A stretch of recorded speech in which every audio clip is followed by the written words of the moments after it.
جی فاروق مصباحی صاحب بول رہے ہیں؟ مفتی فاروق مصباحی صاحب؟ جی ہاں جی ہاں، حضرت اللہ کرم الحمد۔ حضرت نماز میں احتلام ہو اور منی باہر نہ آئے تو نماز پوری کر لے، نماز ہو جائے گی اس کی؟ کیا ہوا؟ نماز کے درمیان میں احتلام ہو جائے اور منی باہر نہ آئے اور نماز پوری کر لے تو نماز پوری ہو جائے گی، مکمل ہو جائے گی کہ نماز فاسد ہوگی؟ میں یہ مسئلہ نہیں سمجھا ہوں، احترام و منی بار نہ آئے وہ کیسے ہوگا؟ وہی تو بات ہے کہ جب میں پڑھ رہا تھا نماز میں احتلام ہوا اور منی باہر نہ آئی کہ نماز تمام کر لی، اس کے بعد اتری تو غسل واجب ہوگا مگر نماز ہو گئی، تو ایسا کہاں لکھا ہوا ہے؟ تحریر دیکھا تھا میں نے۔ نہیں کوئی کتاب بتائے نا کس کتاب میں ہے، پھر اس کتاب کو دیکھا جائے کیا ہے اس میں۔ یہ کتاب کا نام ہے فتاوی رضویہ، جلد اول، صفحہ نمبر 131۔ نماز تو ہو گئی مگر غسل۔ ایک منٹ فتاوی رضویہ یہ میرے سامنے ہے، جی جی بولے۔ جلد، یہ فتاوی رضویہ قدیم ہاں ہے، جی جلد اول ہے، ہاں صفحہ نمبر 131۔ تو صفحہ نمبر 31 صفحہ نمبر 131۔ ایک منٹ ابھی بتاتا ہوں آپ کو۔ ہاں 131 میں کیا ہے؟ کہ نماز میں احتلام ہوا اور منی باہر نہ آئی کہ نماز تمام کر لی، اس کے بعد اتری تو غسل واجب ہوگا مگر نماز ہو گئی۔ آپ اس کا اسکرین شاٹ میرے واٹس ایپ پہ بھیجیں، اور جو عبارت آپ بتا رہے ہیں یہ صفحہ 131 پہ اس کا کہیں اتا پتہ ہی نہیں، سب بکواس لکھا ہے کسی نے۔ کس نے بکواس لگا ہے؟ تو میں حوالہ بھیج دوں حضرت؟ نہیں، اگر ایسا مسئلہ ہاں والا ہو تو آدمی کی نماز ہوگی کہ نہیں ہوگی؟ دیکھیے ہے ہی نہیں نا، یہ مسئلہ ہی نہیں ہے، یہ تو کسی نے ایسے ہی کیا نا۔ کہاں پہ ہے یہ فتاوی رضویہ؟ میرے سامنے آپ ویڈیو کال کریں میں بتاؤں آپ کو فتاوی صفحہ 131۔ ٹھیک ہے حضرت، میں کیا بول رہا ہوں، چلو ہے ہی نہیں، آپ اسکرین شاٹ بھیجیے، اسکرین حضرت میں شاٹ۔ مان لیتا ہاں ہوں ہے نہیں، اگر کسی کا ہو جاوے تو کیا کرے حضرت؟ نماز کیا کرے وہ؟ یہ آپ اسکرین شاٹ بھیجیں اس کی۔ حضرت مسئلہ پوچھ رہا ہوں آپ سے، اگر ایسا ہو تو کیا کیے جائے؟ آپ تو مفتی ہیں نا حضرت، تو آپ ذرا بتائیں نا حضرت، مفتی ہیں تو پھر تھوڑا آپ کو تو پتا ہوگا مسئلے مسائل، اور مناظر بھی ہیں حضرت، مسئلہ بتائیں نا حضرت۔ ہیلو مفتی فاروق مصباحی صاحب، ایک کشمیر سے ہیں۔ ہیلو ہولڈ کر دیا انہوں نے۔ سامعین، رضا خانی فرقے کا بڑا مناظر ہے فاروق رضا مصباحی، ایسا کچھ نام ہے کشمیر کا، مفتی ہے یہ۔ اس کی حالت دیکھیں، جب یہ لوگ بھاگتے ہیں اور ان کے اوقات نہیں ہمارے سامنے ٹھہر جائے تو خبتی کاڑی چندہ بٹور ہفتہ خوروں کی اوقات اور بساط کیا ہے کہ وہ ٹک جائے ہمارے سامنے۔ سامعین اور ناظرین، رفت بھڑکاتی نے، مجھے لگتا ہے اس نے قسم کھا لیا ہے کہ جب تک کہ علی اصغر کی ضرب کاری سے صحیح طور پر پاگل نہ ہو جائے اپنا خبط خیال کو ترک نہیں کرے گا، اور تب تک یہ اپنے باطل اعتراض سے توبہ نہیں کرے گا۔ میرا غالب گمان یہ ہے اگر آلہ اس وقت زندہ ہوتا، اس کا فاضل آلہ، تو وہ بھی میری ضرب کاری سے پاگل ہو جاتا، یا ان کی ہی ہفتہ خور ذریت خبتی جیسے کو لات جوتے سے ٹھکانے لگا دیتا۔ سنیں سامعین، کس طرح خبط خیال میں اور ہفتہ خوری کے نشہ میں کیا کیا بک جا رہا ہے، سنیں۔ آپ حضرات بھی نا بڑے عجیب ہیں، ہمیشہ سیریس ٹاپک کے انتظار میں رہتے ہیں۔ کیا آپ کو ہنسنے وسنے کا من نہیں کرتا؟ کیا کرتا ہے؟ اگر ہاں تو پھر آئیے آج کی اس ویڈیو میں ہم آپ مل کر ہنستے ہیں، مگر ہمارے چینل کا نام ذہن میں رکھتے ہوئے۔ اچھا، اب آپ حضرات ایک بات بتائیں، بی بی تمیزہ کا وضو سنا ہے؟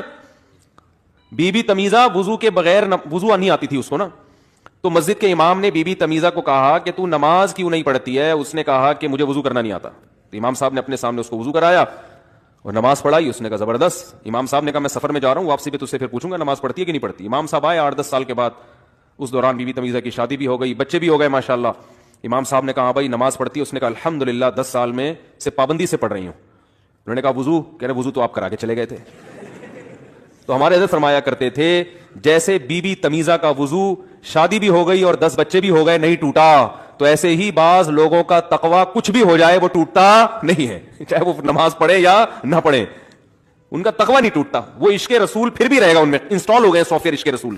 اسی لیے سامعین و ناظرین، میں آپ لوگوں سے کہتا ہوں کہ آپ کے کسی بھی قریبی کو اس بات کی اگر غلط فہمی ہو گئی ہے کہ دیوبندیوں، وہابیوں، تبلیغیوں کے متعلق کہ یہ لوگ بڑے نمازی ہوتے ہیں، ان کو سب سے پہلے آپ یہ بتائیں کہ الحمدللہ نمازی ہمارے یہاں بھی ہوتے ہیں، کہیں زیادہ کہیں کم، کبھی زیادہ اور کبھی کم۔ سامعین، ایک بات یاد رکھیں، اس نے جو کہا نا آئے سب مل کر ہنستے ہیں، سچ تو یہ ہے پوری ویڈیو میں کہیں نہیں ہنسا اس نے۔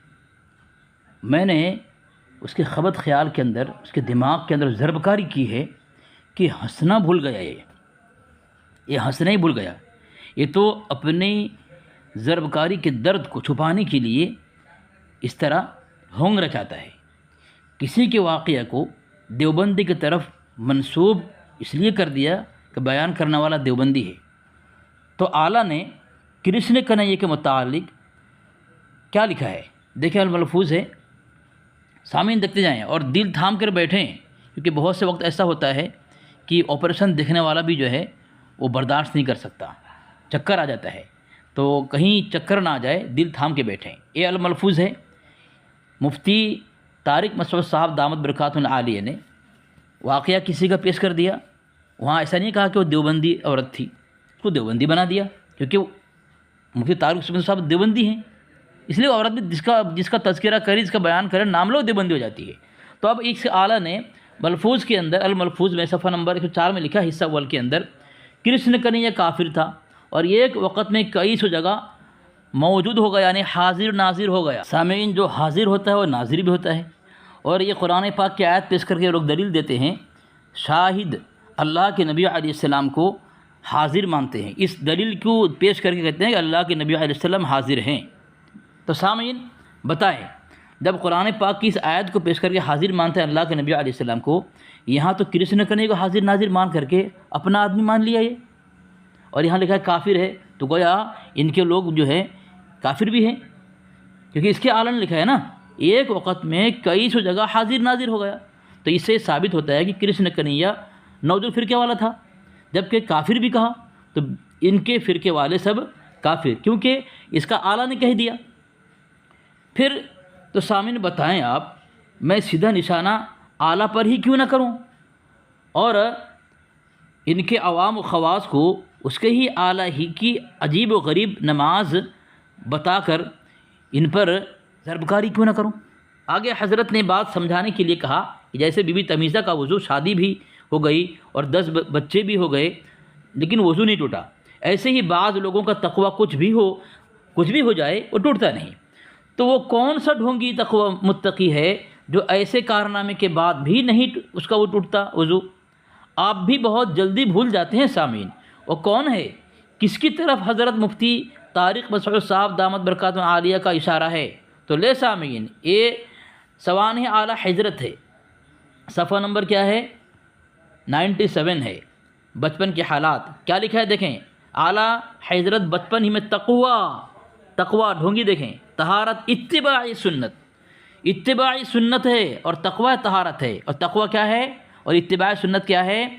تو طوائف کو دیکھ کر کے آپ نے کرتے کا دامن اٹھا کر اپنے آنکھوں پر رکھ لیا، یہ ڈھونگی حضرت کا اشارہ ادھر ہی ہے کہ اتباع سنت کے نام سے نام کر کے، اتباع سنت کا اور تقویٰ کا نام لے کر کے یہ کچھ بھی کرے، طوائف کو اعلیٰ بھی بتا دے، ان کا تقویٰ نہیں ٹوٹتا۔ حضرت کا مقصد یہ ہے سامعین بیان کرنا، دیکھ لیا آپ نے، یہ ہے ڈھونگی تقویٰ، جسے دیکھنے کے لیے رفعت بھڑکاتی ہفتہ خور نے دیوبندی کی طرف منسوب کیا، اصل وہ اس کے اعلیٰ ہی نکلے۔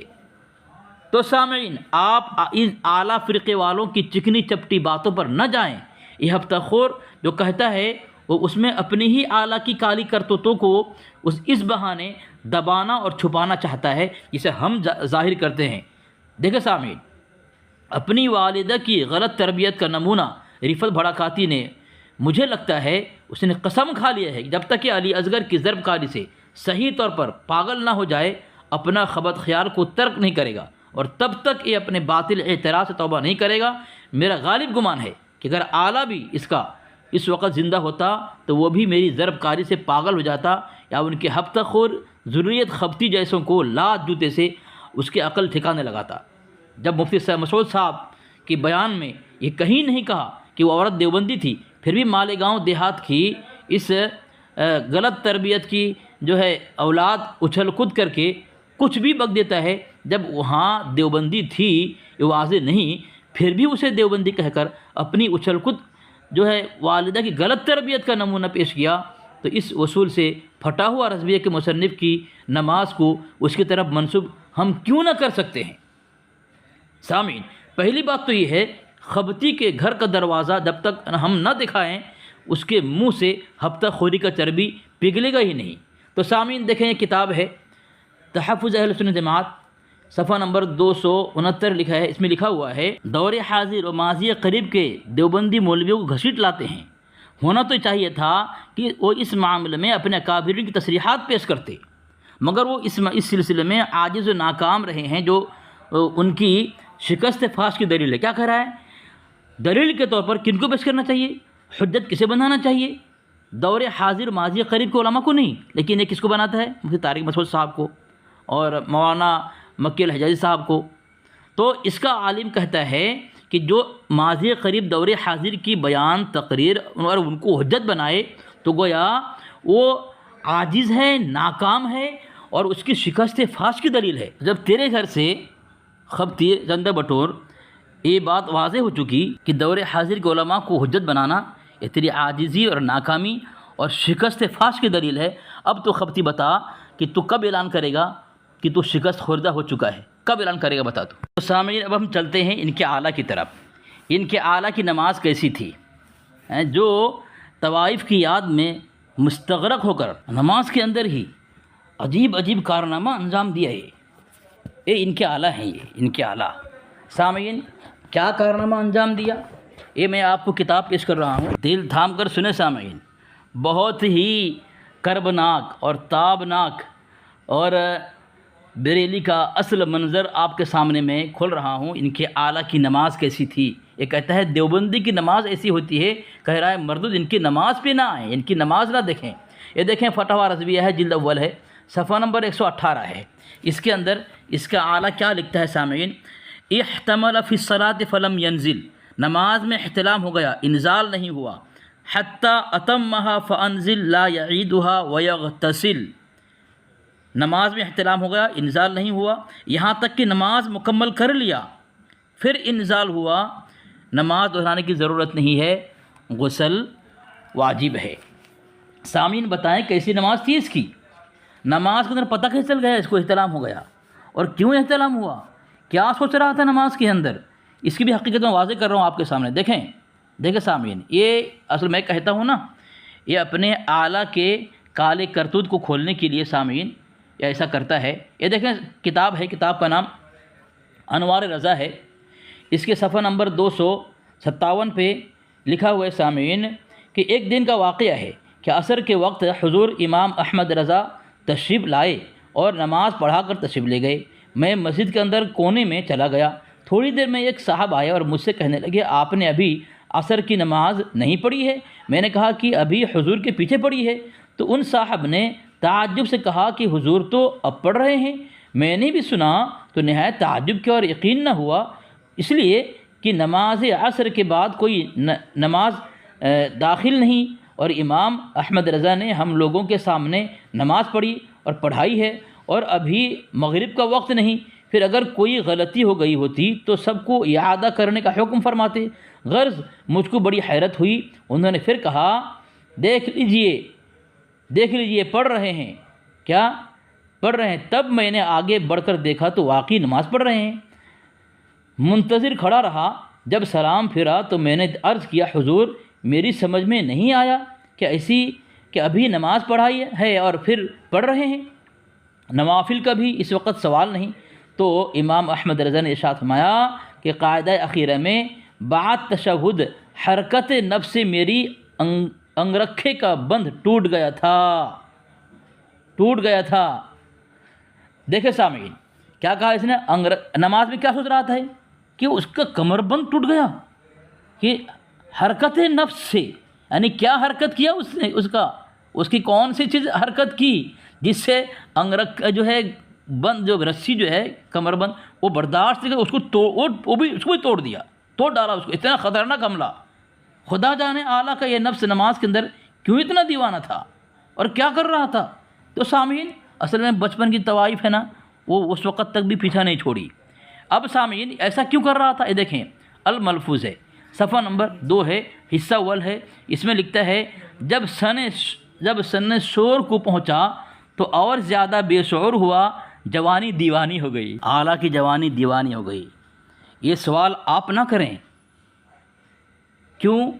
اس لیے کہ جواب نہیں ملے گا آپ کو، اور میں بھی اس پر سوال نہیں کروں گا کیونکہ مجھے تو جواب ملے گا ہی نہیں. پھر سوال کون کرے؟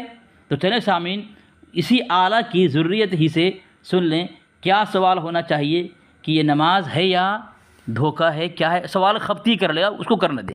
اب بتائیں یہ نماز ہے یا نماز کے نام پر دھوکہ، یہ نمازی ہے یا نمازی کے نام پر دھوکہ. بالکل صحیح سوال ہے. یہ نماز ہے یا نماز کے نام پر دھوکہ، یہ نمازی ہے یا نمازی کے نام پر جو ہے نمازیوں کو دھوکہ دینا ہے. سامعین یہ اسی نے سوال کیا، بہتر رہا میں سوال کرتا شاید جواب نہیں ملتا، اس نے سوال کیا ہے شاید اس کو اعلیٰ آ کر جواب دے دے. سامعین میں خبتی کے سوال کو مزید مضبوط کرتے ہوئے تاکہ وہ اپنے سوال پہ قائم رہے اور اپنے اعلیٰ سے پوچھے کہ اعلیٰ حضرت یہ تمہاری نماز تھی یا نماز کے نام پر طوائف کا مراقبہ. تو لے سامعین یہ فتاوی رضویہ جلد اول ہے، اس کا صفحہ نمبر 471 ہے. اس میں لکھا ہوا ہے دیکھیں سامعین کہ نماز پڑھ رہا تھا، اتفاقاً عورت کی فرج داخل پر نظر بشہوت جا پڑی. دیکھیں نماز پڑھتا ہے کہ کیا کرتا ہے، یہ نماز پڑھتا ہے اور بولتا ہے دیوبندی کیسی نماز. تو آپ اس سے پوچھیں سامعین، یہ خبتی پوچھے گا کہ تو نماز پڑھ رہا تھا، طوائف کا مراقبہ کر رہا تھا. نماز پڑھتے پڑھتے ایک تو شرمگاہ پر نظر، اور یہ تو اندر تک پہنچ چکا، فرج داخل پر نظر پڑ گئی. تو پھر میں پوچھوں گا کہ تو ہی سوال کر خبتی کہ نماز تھی یا نماز کے نام پر جو ہے مذاق تھا اسلام کا، نماز تھی یا نماز کے نام پر ڈھونگ تھا. تو پہلے آپ طارق مسعود کی محفل کا یہ واقعہ سماعت کر لیں. میں ایک محفل میں بیٹھا ہوا تھا تو 3-4 آدمی، تو ان میں سے ایک کی ہوا خارج ہوئی تو وہ ایک کہہ رہا ہے میں نے نہیں کیا دوسرا کہہ رہا ہے. تو میں نے ان سے بولا کہ بھائی اس صفائی کی آپ کو ضرورت کیا کہ میں نے نہیں کیا اس نے چھوڑو، کسی کے ساتھ بھی ہو سکتا ہے. خام خامے جو صفائی بیان کر رہا ہوں سمجھ لو اسی نے کیا ہے، اسی نے کیا ہے.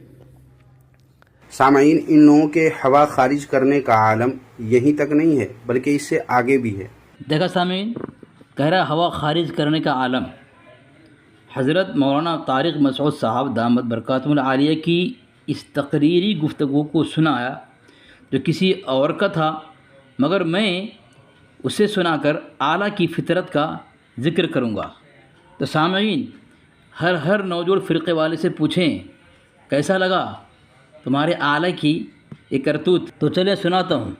یہ کلیات مکاتب رضا ہے، اس کتاب کے صفحہ نمبر 43 پر لکھتا ہے غرض وہ مرض تھا ری خارج کرنے کا.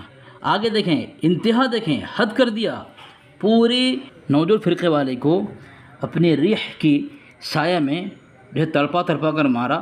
یہ دیکھیں یہ اس کتاب کے صفحہ نمبر، یہ کتاب ہے فیضان اعلیٰ حضرت، صفحہ نمبر 16 میں لکھتا ہے سید ایوب علی صاحب فرماتے ہیں کہ اعلیٰ حضرت گائے کے گوشت سے احتیاط فرماتے، ریاحی امراض کی وجہ سے معدہ ہلکی غذا قبول کرتا تھا، ریاح کے امراض سے.